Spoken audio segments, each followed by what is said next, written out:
저는 질문해 봅니다. 왜 예수님께서는 중요한 우리 비유도 말씀하시고 또 나를 따라와 말씀하시고 또 세례 요한의 이 죽음의 부분들을 이야기하시는지 지금 한 시간도 아니거든요.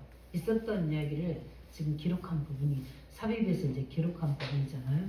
그래서 이미 세례 요한은 죽었고 그래서 예수님이 이제 많은 능력과 기적을 행하시니까 헤롯 왕이 보기에는 뭡니까? 그 세례 요한이 다시 부활해서 왔다 이렇게 생각한 겁니다. 그 부분들을 우리가 보면서 우리는 오늘 본문 속에서 많이 봐야 될 부분들이 진짜 헤롯은 성공자인가? 우리 세례 요한은 실패자인가? 우리는 성경을 통해서 우리 기준을 잡아야 될 줄 믿습니다. 어떻게 보면 헤롯 왕은 많은 부귀영화를 누리게 되고 많은 권력을 가지고 로마의 석국의 배경 속에서 분봉왕으로 온 예루살렘을 다스린 것 같지만 결국 역사가 증명하는데 그 헤롯 왕은 실패자입니다. 일찍 죽어서 복음의 진리를 선택하고 진리를 선포했던 세례 요한은 일찍 죽음을 당하고 이제 그냥 죽음이 아니잖아요. 순교죠. 솔직히 목을 베어서 그 목을 사람들 앞에 내놓을 정도라면 식한 것 거죠. 마취를 했겠습니까? 아니잖아요. 그런 속에서 그렇게 하는 사람들의 세대, 그런 세대들을 보면서 우리는 지금 이렇게까지는 하지 않지만 이 세대가 악하다고 얘기하고 있거든요. 그 속에서 우리 모든 우리 중자는 업을 가지고 우리 청년들은 그 속 현장에서 이 세대를 살아가고 있습니다. 이때 우리는 어떤 믿음을 가지고 왜 제가 가이사 앞에 서야 하리라 이 말씀을 찬양을 선택한 이유 중에 하나가 우리는 많은 보이지 않는 우리 안의 갈등, 또 우리 업에서 현장에서 갈등, 또 우리 교회 안에서도 마찬가지고요. 가정에서도 마찬가지고 많은 진리를 가지고 내 기준 수준으로 우리 가족들이 그 믿음의 수준대로 올라오면 좋겠는데 그렇지 않거든요. 그런 속에서 진리를 지키기 위해서는 진리를 선택하기 위해서는 보이지 않는 핍박도 있습니다. 또 많은 또 어려움도 있고요. 또 직장에서 마찬가지입니다. 실제적인 이 복음을 누리고 말하려고 하는 부분에서 많은 어려움과 갈등들도 있을 겁니다. 당연히 하나님 자녀요. 언약 잡은 자로서 그리스도를 나타내야 되는데 이걸 쉽게 표현하지 못하고 지금 직장 안에서 현장에서 일어나는 이런 상황이 도저히 이걸 말할 수 없는 상황이 있을 수도 있을 겁니다. 또 우리 주일학교를 봐도 그렇거든요. 우리 교사들이 이제 복음을 말하잖아요. 그런데 이제 그 믿지 않는 부모들은 당연한 걸 왜 아이들한테 이런 걸 주입시키냐 이런 부분이거든요. 그런 상황과 사건들을 보면서 저는 또 반대로 생각했습니다. 이 말을 하게 될 때 긍정적인 복음적인 해석은 영유아 유아 측부터 복음을 제대로 전해야 된다. 왜냐하면 그 아이는 들은 것을 그대로 부모한테 이야기했다는 거거든요. 그리고 이 아이한테 그게 담겨졌다는 거잖아요. 그러면 또 두 번째 이 아이와 부모의 수준이 뭐죠? 같아야 되잖아요. 그러려면 어떻게 됩니까? 그 부모가 복음 받아야 되거든요. 그렇다면 모든 사건을 통해서 우리는 어려운 문제라 하지만 그게 아니라 하나님의 숨어있는 계획을 발견해야 되거든요. 저는 그걸 듣는 순간 영유아 유아 유치 살려야 되구나. 그대로 받아들이구나. 그대로 전달하구나. 부모가 있으면 믿다면 부모는 그 이야기 했다면 부모는 너무 좋아했을 거예요. 우리 아이가 이렇게 말씀을 제대로 듣고 있구나. 선생님의 이야기를 그대로 듣고 나한테 전달해 주구나.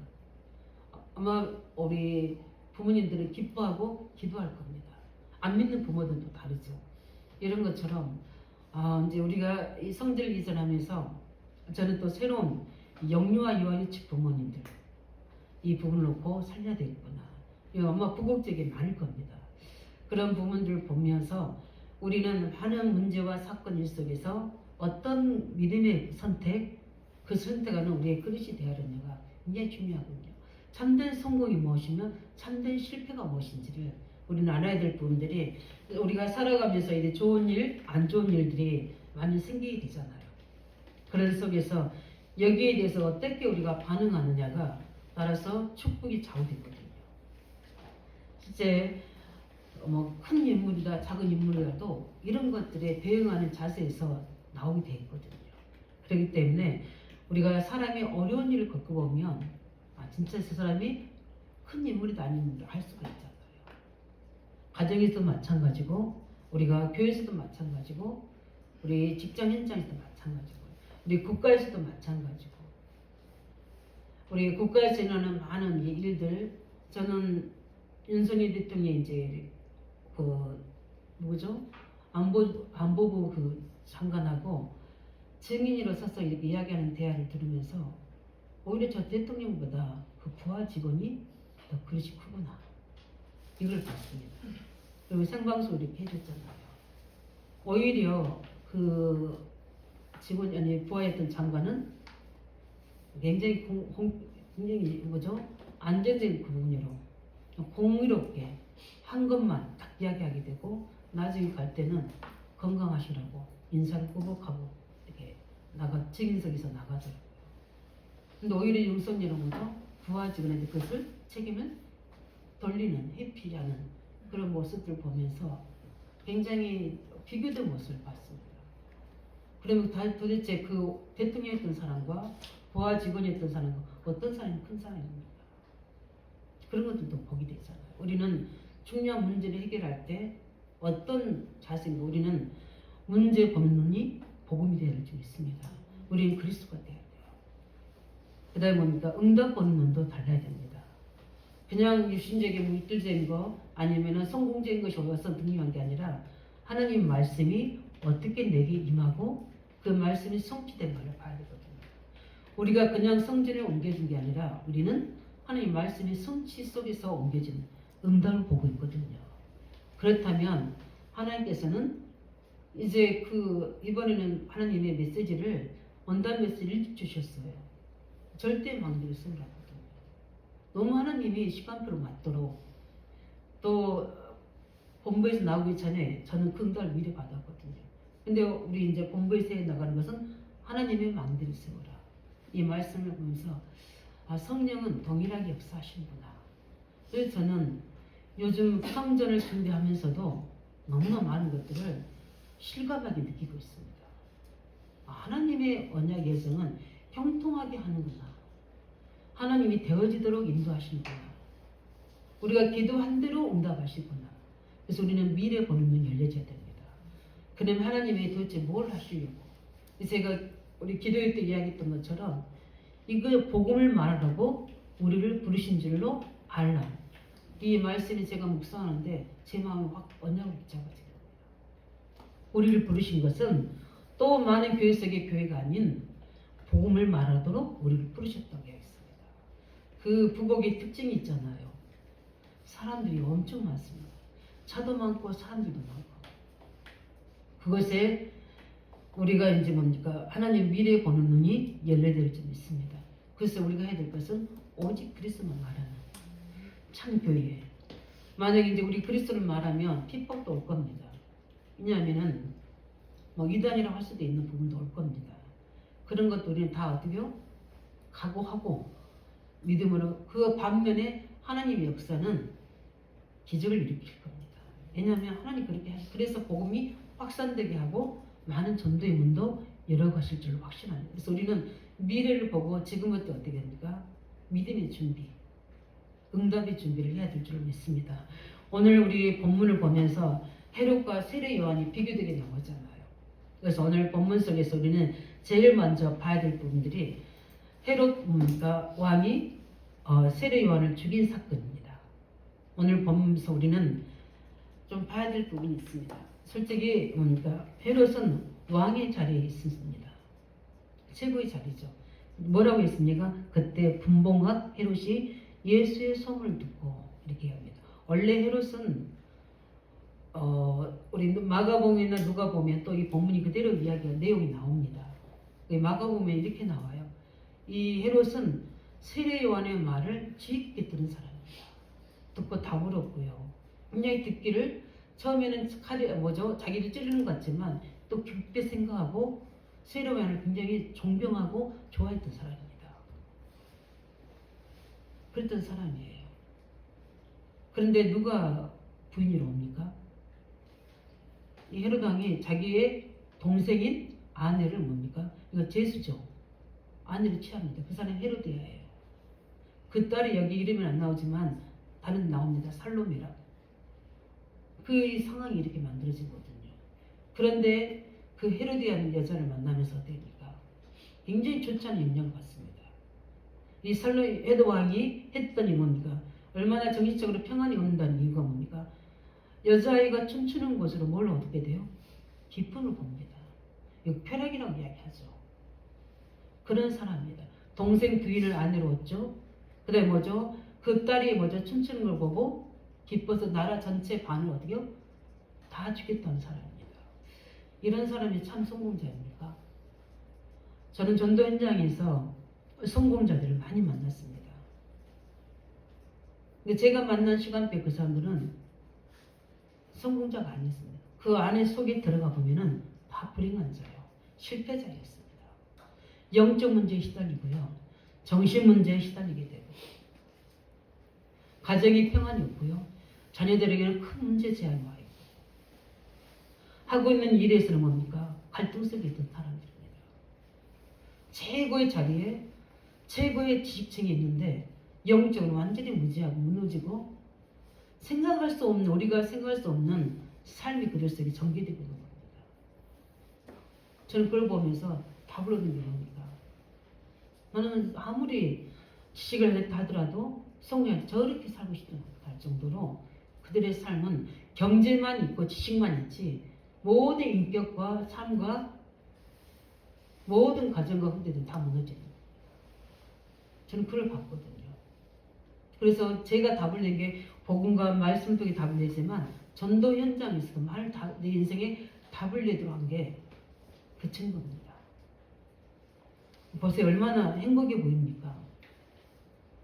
그래서 뭡니까? 그걸 가지고 세례 요한이 어떻게 됩니까? 어떻게 당신이 그렇게 할 수 있느냐?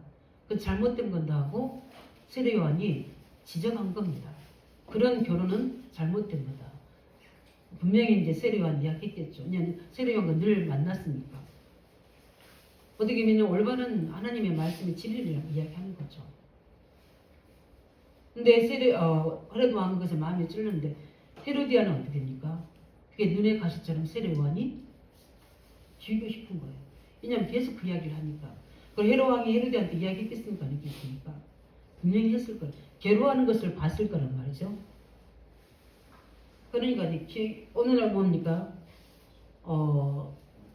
잔치를 벌이는데 그 헤로디아 딸이 뭡니까? 살로메가 춤을 추는데 너무 예쁘고 멋있는 거예요. 반해버린 겁니다.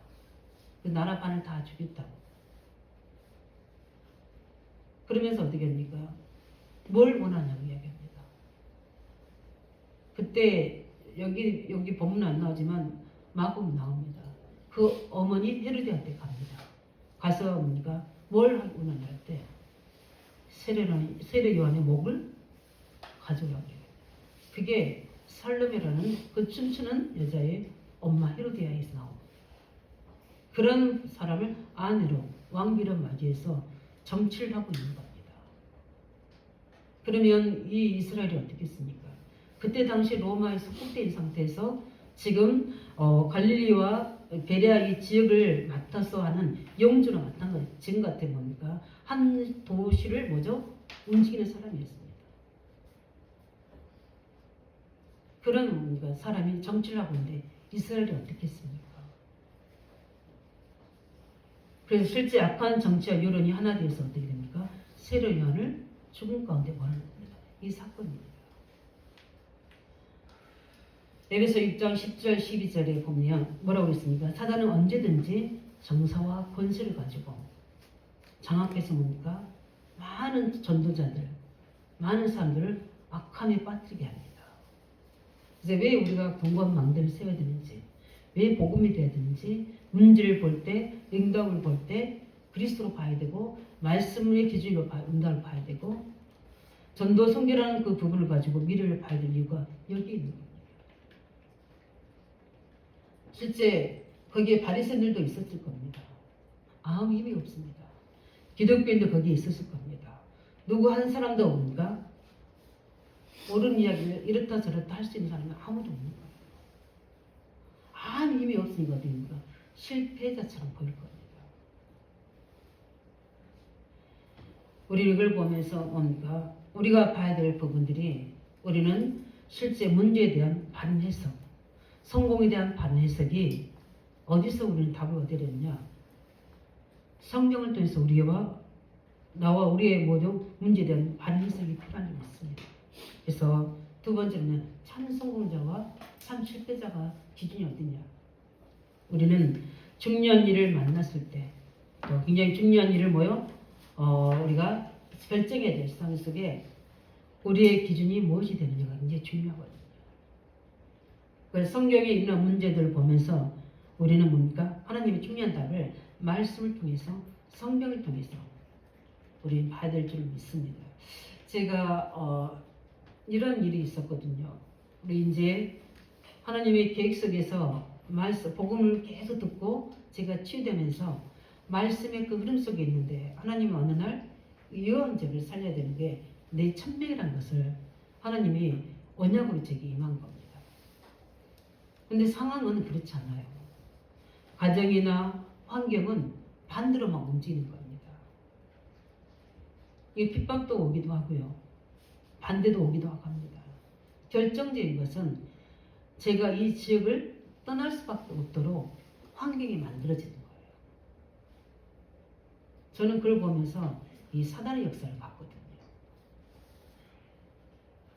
그래서 창세기 12장 1절에 아브라함이 가나안 땅에 도착하자마자 얼마 있다 뭐가 옵니까? 기근이 옵니다. 가나안 땅에 뭐하도록? 떠날 수밖에 없도록. 우리가 중년 응답의 현장, 중년 응답의 거기에 축복을 언약으로 잡으려면 제일 먼저 오는 게 뭡니까? 반대되는 겁니다. 근데 하나님의 믿음의 사람은 이때 선택이 너무너무 중요하거든요. 만약에 그 언약이 없었으면 저도 그 흐름 따라 가는 게 당연하죠. 가정을 세워야 되고 자녀들도 세워야 되고 하니까. 제가 이제 거기에 대해서 다 온 식구들이 이제 시골로 내려가야 된다는 겁니다. 이제 그 이유가 뭐냐면 거기 이제 거기 일이 있어서 거기서 생계를 유지해야 되니까. 근데 저는 언약을 받았잖아요. 이걸로 얼마나 제가 하나님 앞에 기도했겠습니까? 근데 두려운 겁니다. 사람들 가족들이 두려운 게 아니라 저는 하나님이 두려운 거예요. 만약에 내가 이 언약을 놓친다면 하나님을 놓친 것 같은 그게 생각이 드는 겁니다. 가족교회가 그려져서 제가 신앙 고백했습니다. 하나님은 저에게 이 여왕적 살리도록 천명을 주셔서 저는 내려갈 수가 없습니다. 솔직히 자녀들까지 다 내려가거든요. 제가 마가복음 10장 29절 30절 말씀을 그냥 글이 아니구나, 사실이구나, 전토 자녀를 내려놔야 버려야 되는 상황이 되는 거예요. 제가 자녀들을 사랑하는 거 아니거든요. 저는 아이 낳고 얼마나 밖에만 잠깐 나갔다도 아이 보고 싶은 막 오지겠던 사람이거든요. 근데 하나님의 언약을 선택해야 돼요. 우리 이제 당회장 목사님들 계시고 다 가족들 아버님들이 다 계시는데 저거 신앙 고백한 거예요. 송이 엄마가 아니어도 이 지역은 다른 사람이 복음한다는 겁니다. 근데 저는 그게 아니었어요. 상대적이 아니라 저한테는 절대적이었습니다. 그래서 언약을 선택한 거예요. 그 대가로 어떻게 저는 아무것도 없었습니다. 제 몸만. 왜냐하면 그럴 수밖에 없죠. 다 정리하고 내려갔습니다. 그런데 하나님이 6개월 만에 다시 다 회복해서 돌아오게 하셨습니다. 그때 제가 보면서 만약에 내가 그 길을 같이 따라갔다면 같이 어렵게 오고 있습니다. 내가 하나님 앞에 나는 어떻게 될까? 이렇게 우리는 중요한 하나님이 우리를 쓰시려고 할 때, 중요한 응답을 주려고 할 때 우리에게는 이런 상황들이 벌어질 수 있습니다. 솔직히 이를 볼 때 우리 어떻게 보면 헤롯 왕은 사람들 볼 때는 어떻게 보면 성공자라고 볼 수 있지만 하나님께서는 볼 때는 작은 인물입니다. 왜 그렇습니까? 지위가 높다 해서 큰 인물입니까? 세상 사람은 다 그렇게 이야기할 수 있죠. 근데 우리는 우리 사회생활 할 때나 중요한 일을 할 때 높은 위치에 있는 사람이 큰 인물이 아닙니다. 하나님은 중요한 일을 할 때 하나님의 기준은 뭡니까? 믿음의 사람이 큰 사람입니다. 참 성공자입니다. 어떻게 보면은 세례 요한을 죽이고 엄청난 왕권을 가지고 예루살렘을 통치하고 있었고, 그래서 성전을 오랫동안 지어서 사람들의 여론을 뭡니까? 자기께로 오게 하고 해서 성공한다는 보이지만 주 70년 마태복음 24장 예수님이 예언하신 대로 예루살렘 성전은 돌 하나도 돌 위에 남지 않고 다 무너져 버렸습니다. 말씀대로 어떻게요? 성취됐습니다. 자기가 영광을 얻으려고 많은 이스라엘 사람들에게 추앙을 받으려고 성전을 오랫동안 짓는데 그 성전은 하나도 없이 다 무너뜨리고 헤롯 왕은 죽게 되고 그 가족 저주 수설들은 어떻게 되겠습니까? 다 저주장생에 빠지게 됩니다. 이게 성공자입니까? 최고의 위치에 있으면서 하나님 모르고 있다가 어느 날 퇴장함으로 그리스도를 만났습니다. 이분이 저한테 고백한 게 뭐냐면 그리스도 외에는 다른 거 없다고 이야기했습니다. 그 사람이 검찰청에 근무했던 분이에요. 저한테 늘 임 선생님 했던 분입니다. 그분이 저한테 그 높은 위치에 있었던 그분이 저한테 고백합니다. 어떻게 사람들 볼 때는 작은 연약한 전도자인데 그분은 제가 가장 큰 존재로 보이시는 거예요. 왜 그렇습니까? 우리 속에 그리스도 복음이 있습니다. 세상 현장에서 직장 현장에서 우리는 엄청난 큰 자인 줄 믿으시기 바랍니다. 참 성공자인 거예요. 뭘 가지고 있기 때문에? 복음을 가지고 있기 때문에. 왜 우리는 성공이? 요셉은 노예로 있었지만 가장 큰 성공자였습니다. 왜냐? 사단이 장악하고 있는 보디발의 집에는 하나님의 보좌가 임하게 할 수 있는 능력이 없어요. 잠깐 있다가는 뭡니까? 세상에 권력은 가지고 있을지 모르지만 모든 걸 형통케 하고 복을 주는 능력은 하나님의 손에 있는 거예요. 그 하나님의 손을 움직일 수 있는 가장 큰 자 누굽니까? 요셉입니다. 그게 뭡니까? 언약의 힘인 줄 믿으시기 바랍니다. 언약의 힘이에요. 우리가 그리스도가 있다는 것은 직장 현장의 영적 연계를 다 움직일 수 있습니다. 우리가 앞으로 부곡제에 가서 해야 될 것은 영적인 터전이로 새로 가잖아요. 그래서 지금 강단에 선포합니다. 우리 부곡에 있는 저는 그렇게 매일 가지 새벽님 때문에 가지만 부곡에는 이제 이유가 핑계가 없어요. 출근하든지 퇴근하든지 하루에 한 번씩 성전에 가서 성전을 놓고 이 지역 현장을 놓고 뭐 하시라는 거? 기도하시라는 거. 이제 이유 없죠? 설교가 좀 멀긴 한데 그래도 가야 됩니다. 예. 우리 혜민이도 그랬지만 성전에 뭡니까? 너무 먼 사람은 왜냐하면 본인들도 설교는 안 했으니까. 그래서 하루에 한 번씩이라도 성전에 가서 성전 밖에. 왜냐하면은 방해가 많을 겁니다. 그리스도의 아마 사단이 벌벌 떨 겁니다. 그렇기 때문에 우리 뭡니까? 이 복음을 가진 자, 언약을 가진 자는 가장 큰 자요, 가장 성공된 자인 줄 믿으시기 바랍니다. 그래서 헤롯 왕은 그렇게 됐지만 헤롯이 죽인 세례 요한은 어땠습니까? 참된 성공자입니다. 일찍 죽었지만 참 전도자였다고 마태복음 11장 11절에 예수님이 세례 요한을 이렇게 얘기했어요. 여자가 난 중에 가장 큰 자다 이렇게 얘기했습니다. 예수님이 인정하신 겁니다. 어느 정도까지냐면 그리스도를 제일 먼저 알고 그리스도의 길을 예비한 사람입니다. 저는 요즘에 제 나이도 있고 그렇잖아요. 근데 정말 우리가 미래 영원한 세계를 우리 앞으로 갈 하나님 나라를 더 많이 묵상해야 될 나이거든요. 남은 자의 또 사명도 감당해야 되지만 저는 그걸 많이 묵상합니다. 영원한 그 하나님의 나라 가서 내가 남은 자 지금 해야 될 사명이 무엇인가? 이걸 원적으로 갈 수 있도록 우리는 나이가 있기 때문에 건강에 한계가 있고요. 또 지혜도 한계가 있습니다. 그러나 내게 능력 주시면 내가 모든 걸 할 수 있는데 하나님 가장 원하시는 것을 하고 가자. 그래서 내게 있는 모든 하나님 주신 달란트, 내게 주신 뭡니까? 건강, 경제, 후대 속에 올인하고 가는 것이다. 그걸 가지고 계속 질문하고 묵상하고 신앙 고백하고 있습니다. 아마 세례 요한도 하나님의 사람이기 때문에 미래를 알고 있었을 겁니다. 어떻게 죽음을 맞이해야 될지도 알고 세대가 그런 세대입니다. 그는 가장 그리스도를 잘 알고 있었고 그리스도 오실 것을 뭡니까? 준비한 마지막 선지자였습니다. 선지자였어요. 그러면서 어떻게 합니까? 세례 요한의 제자들이 예수님이 뭐 역사를 같이 동시에 했으니까 역사가 많이 일어나잖아요. 그러니까 어떻게 됩니까? 제자들이 누구한테 가죠? 치유하고 막 기적이 많이 불고 이런 곳에 당연 제자들이 빠져나가는 겁니다. 그때 세례 요한이 한 말이 있어요. 뭐라고 이야기하는지 아시죠? 그분은 흥해야 되고 나는 어떻게 해야 된다? 쇠야 된다.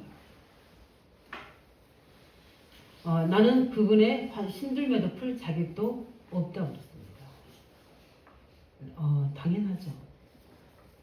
이걸 우리에게 적용하면 어떻게 됩니까? 우리 교회 안에, 우리 직장 안에서, 지역 안에서,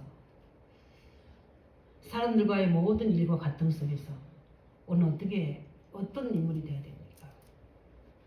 저는 많이 기도합니다. 수용, 초월할 수 있는 존재. 누구든지 나랑 맞지 않아도 수용할 수 있는 큰 인물. 누구든지 저는 그 사람의 그 부분들을 우리 교회를 떠난 사람이든 온 사람이든 뭐 핍박하는 관계 없습니다. 그들을 수용할 수 있고 초월할 수 있는 이 믿음의 그릇에 어마어마한 능력과 말씀과 메시지를 많이 가지고 있어도 그릇이 작으면 어떻게 되냐? 수용할 수 있는 그릇이 작으면 많은 사람들이 내게 어떻게 팀으로 올 수가 없는 겁니다. 저는 기도합니다. 하나님 제게 수용하고 초월할 수 있는. 그래서 끼리끼리가 아니라 함께하면서 팀을 이뤄서 그 길에 최고의 영광을 드러낼 수 있는 믿음의 팀들이 일어날 수 있도록 기도합니다. 그 응답이 와야 되거든요. 그래서 왜냐하면 반드시 하나님의 언약 잡은 자의 기도는 응답되거든요. 세례 요한이 얼마나 기도했겠습니까? 근데 하나님은 세례 요한의 기도를 응답하셔서 예루살렘 예수님 말씀하신 것처럼 그 성취가 그대로 이루어져서 예루살렘 성전은 다 무너져야 되거든요. 예루살렘 성전은 뭐가 없습니까? 그리스도가 없는 성전이잖아요. 그건 종교 현장입니다. 자기의 어떤 위치와 자기의 명예와 자기의 성공을 위해서 세운 교회가 어떻게 그게 유지돼야 되는 겁니까? 하나님은 돌 위에 돌 하나도 남지 않겠다고 한 말씀대로 되어진 겁니다. 우리가 정말 참된 성공자는 어떤 겁니까? 언약으로 하나씩 믿음으로 기도와 시간과 달란트와 경제를 심어서 세운 현장이 참 성공자입니다. 내가 비록 경제가 연약할지라도 건강이 연약할지라도 내게 자는 만드는 이 작품이 성공의 기준인 줄 믿으시기 바랍니다. 나는 실패자다. 나는 경제가 없으니까 우리 가정은 아니다. 다 틀린 겁니다. 기준이. 내가 레멘트를 세우는 시스템이 되어졌다. 나는 성공자입니다. 저는 그래서 그렇게 믿습니다. 내가 있는 업에서 언약 운동할 수 있는 준비가 된 사람이다. 그 사람은 참 성공자라고 저는 확신합니다. 누구 앞에서? 하나님 앞에서요. 사람 앞에 기준이 아닙니다. 근데 나중에 보십시오. 저는 우리 후대들이, 우리 자녀들이 더 큰 응답 받을 걸 저는 100% 확신합니다. 왜냐하면 하나님 약속이기 때문에. 그래서 우리 청년들은 그 믿음을 가지고 우리 증자의 바톤을 붙잡아야 되고 부모님의 신앙의 바톤을 붙잡으시길 예수 이름으로 축원드립니다. 긍휼을 받아야 돼요. 그래서 우리 중립자들은 정확한 언약을 신고 참 성공자의 신앙 고백 속에 교회를 세우고 우리 지역과 현장을 세워서 후대에 세우는 영적 작품을 남겨야 됩니다. 그걸 해야 돼. 우리가 유산이에요. 그냥 교회 왔다 가는 그런 교회가 아니고 우리는 제자 세워서 그 후대에서 후대까지 전달되잖아요. 영적인 뭐죠? 전달되는 줄 믿으시길 바랍니다. 긍정을 받아야 됩니다. 왜냐하면 하나님의 자녀의 기도는 반드시 응답되고요. 헤로드 왕의 모든 것은 다 어디요? 바벨탑, 사상 누각이 되어버린 겁니다. 그게 창 3장으로 인한 6장의 네피림에서 오는 창세 11장 바벨탑인 겁니다. 역사는 증거하고 있거든요. 우리는 성경을 통해서 문제된 바로 해석이 응답 받으시기를 예수 이름으로 축원드립니다. 그 참 성공자의 흐름 속에 들어갈 수 있도록. 그렇다면 우리는 뭘 해야 됩니까? 우리는 정확한 살아있는 언약의 말씀을 붙잡아야 됩니다. 그게 우리의 결론입니다.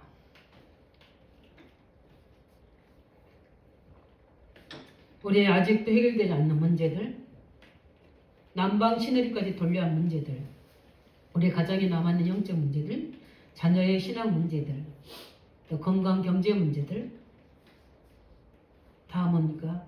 하나님께서 갈보리산 그 언약으로 다 이루신 복음으로 답을 내시고 그 약속 붙잡으시기 바랍니다.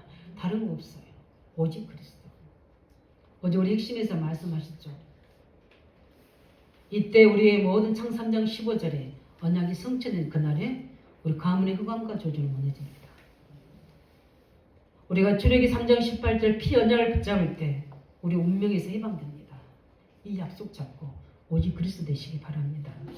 부활하신 그리스도는 그 이름으로 기도할 때 다 오늘 찬양했던 것처럼 예수님이 행하신 대로 그 이름으로 지금 응답하시기 때문에 우리가 세상의 성공자의 그 수준에서 낙심하고 좌절할 게 아니라 지금 언약 잡고 기도할 때 내 이름으로 시행하리라 약속하셨습니다. 그렇기 때문에 우리는 우리의 모든 미래까지도 책임지시는 우리는 부활 메시지를 주셨잖아요. 저는 그것을 오직으로 찾습니다. 나의 응답은 하늘과 땅의 권세 가진 것이고 나의 축복의 범위는 색이다. 가장 내가 열매 맺어야 할 것은 제자다. 이게 렘트다. 이게 답이 나오는 거예요. 우리의 모든 응답은 만민에 가는 거다. 그래서 치유하는 것이다. 하나님 치유 현장에 문을 열어주셔서 우리의 부곡복지회관을 비롯한 모든 지역에 영적 문제에 시달린 자를 살릴 수 있도록 아마 영적 문제인 사람 많을 겁니다. 오직 그리스도 답을 가진 자만 살릴 수가 있어요. 저는 이 일의 증인입니다. 그 부분을 갈 수 있도록 하나님 우리의 두 번째 뭡니까? 많은 사람들이 그 예수님의 메시지를 다 듣습니다. 듣는데 다 어디로 가죠? 다 터져버립니다. 감난산에 뭐요? 그 말씀을 나 개인에게 우리 현장에 적용할 수 있는 하나님 나라와 그 일의 메시지가 선포되는 뭡니까? 감난산의 언약을 붙잡으시기 바랍니다. 말씀 집중할 수 있도록 예배 집중할 수 있도록 그래서 강단을 통해서 모든 내 인생 길에 답이 나올 수 정도로 내 인생이 시간표가 되도록 우리는 왜냐? 그 시간에 성삼위하는 능력이 역사하시는 시간이에요. 감난산 미션으로 우리는 세계 복음할 수 있도록 왜냐? 우리의 배경이 보좌이기 때문에 그래서 우리는 다른 것이 아니라 그 속에서 뭘 하려고 그런 겁니까? 하나님 나라를 세워나가기 위해서 그 나라의 일을 우리가 알기 위해서는 어떻습니까? 우리의 모든 문제와 사건 일에 갈등 여러 가지 뭐죠? 방황 이런 것들이 올 수 있거든요. 그래서 우리 뭐죠? 참 응답을 받기 위해서 말씀에 집중해서 삶 집중으로 응답 받으시기 바랍니다. 그래서 감난산 미션으로 우리는 나의 모든 운명을 뛰어넘는 나의 인생 여정을 걸어가는 모든 기준이 될 수 있도록 언약 잡으시고 예수님 축원드립니다. 이것만이 참 성공이에요. 삶 실패자입니까? 그 반대에 있는 자들이에요. 그런데 마지막입니까? 우리는 능력이 없습니다. 그래서 우리가 해야 될 게 뭡니까? 날마다 2월절의 비밀, 오순절의 능력, 성령의 권능을 힘입는 새 절기의 축복을 마가다락방의 응답소로 들어갈 수 있도록 그냥 내가 직장이 아니고 지역에 옮겨진 것 같고 우리가 교회에 옮겨진 것 같지만 우리를 하나님께서는 파송된 자로 말씀하셨습니다. 무능한처럼 보이지는 어떻게 합니까? 하나님께서 우리 무능한 우리들을 하나님 미래 보는 자들로 세워나갈 수 있도록 마가다 능력을 우리에게 약속하셨습니다. 오직 성령이 너에게 임하시면 너희 권능을 받고 땅끝 내 증인이 되라 말씀하신 성취를 사도행 2장의 약속으로 우리에게 증거를 주셨습니다. 이 마가다락방의 응답의 약속 붙잡으시길 바랍니다. 이 언약을 붙잡는 자만 성공하거든요. 저는 증인이잖아요. 그 일에 우리는 전도로 무지하던 저희들에게 전도 제자로 하나님 우리를 세우신 겁니다. 어떻게 합니까? 마가다락의 능력으로 성령의 권능이 임하게 되면 사도행전의 2장의 응답이 임하는 증인 속으로 들어가게 됩니다. 가장 가난한 자들은 어떻습니까? 3 경제 회복 발생은 빛의 경제 회복 발생 주역들로 하나님은 만드시는 마가다락의 언약을 붙잡으시기를 예수님으로 축원드립니다. 이게 우리의 결론입니다. 이럴 때 하나님께서는요, 우리가 해야 될 건 다른 것입니다. 여러 가지 보여지는 게 있습니다. 이 지금 헤로드 왕과 이 사람들의 몸이 지금도 똑같습니다. 이 세대가 박합니다. 그렇습니다. 노아 시대에도 보니까 똑같습니다. 그렇잖아요. 그들이 네피림에 빠진 거잖아요. 흑암문에 빠진 거잖아요. 그걸 보고 언약 후대들이 따라가잖아요. 그 중에 노아는 뭘 입었더라? 은혜를 입었더라. 우리 안대교회 성도들에게 은혜가 임하길 바랍니다. 그래서 이 시대를 보는 우리 청년이 기도했던 것처럼 영원히 열려지길 예수님 축원드립니다. 시대 보는 눈이 열려져야 돼요. 그럼 내가 무엇을 해야 될지 답을 어디가 가지고 우리의 그릇을 넓히시기를 예수님을 축원드립니다. 참된 성공자의 그릇 우리 가질 수 있도록 우리 새 성전은 하나님 주신데 이제 우리는 새 포도주는 어디예요? 새 부대에 넣을 수 있도록 이제 우리 새로운 성전에서 하나님께서 주시는 큰 믿음의 그릇을 가지고 참된 성공자의 시작이 되는 응답이 있기를 예수 이름으로 축원드립니다. 우리 말씀 가지고 기도하겠습니다. 모든 우리 성경에 있는 사건을 통해서 우리의 문제에 대한 바른 해석과 중요한 답을 우리가 붙잡게 해주시고 가장 중요한 것은 참된 성공자의 기준은 살아있는 언약의 말씀을 붙잡는 겁니다. 이 일에 쓰임받는 하나님 준비된 그릇으로 하나님 마음을 시원케 하는 그릇으로 준비될 수 있도록 우리 함께 같이 기도하겠습니다. 살아계신 하나님 감사합니다. 살아계신 아버지 하나님 감사합니다. 오늘 저희들에게 참된 성공자와 실패에 대해서 말씀을 주신 하나님 감사합니다. 모든 역사를 통해 하나님의 모든 아버지 증거를 주셔서 이걸 기준으로 우리가 삼을 수 있는 응답을 주시기에 감사합니다. 오늘 본문의 사건을 통해서 정말 중요한 아버지 하나님 증거를 주시고 말씀을 인도하신 주님께 감사드리며 그래서 우리 모든 중요한 일과 사건을 가지고 우리 성경에 있는 중요한 이 말씀을 기준으로 삼을 수 있도록 우리 제자들이 세례 요한을 장대하고 예수님께 나온 것처럼 우리 부활하신 주님의 약속의 말씀을 붙잡는 그 믿음의 역사 속에 새로운 시대를 향한 그릇을 준비하게 하시고 새로운 모든 직을 향한 믿음의 그릇을 준비하는 저를 될 수 있도록 축복하여 주시고 참된 성공자의 모든 마인드와 그릇을 가지고 큰 그릇을 준비하게 하셔서 보좌를 움직일 수 있는 한 사람이 될 수 있도록 축복하여 주시옵소서. 살아계신 아버지 하나님 참된 성공의 기준을 언약 안에서 찾게 해주시고 그 기준을 가지고 우리가 믿음의 고백하게 해서 오늘 승리하게 하시고 미래를 준비하는 자들 될 수 있도록 축복하여 주시옵소서. 우리 주 예수 그리스도 이름으로 기도합니다. 아멘. 우리 찬양 335장 찬양하면서 준비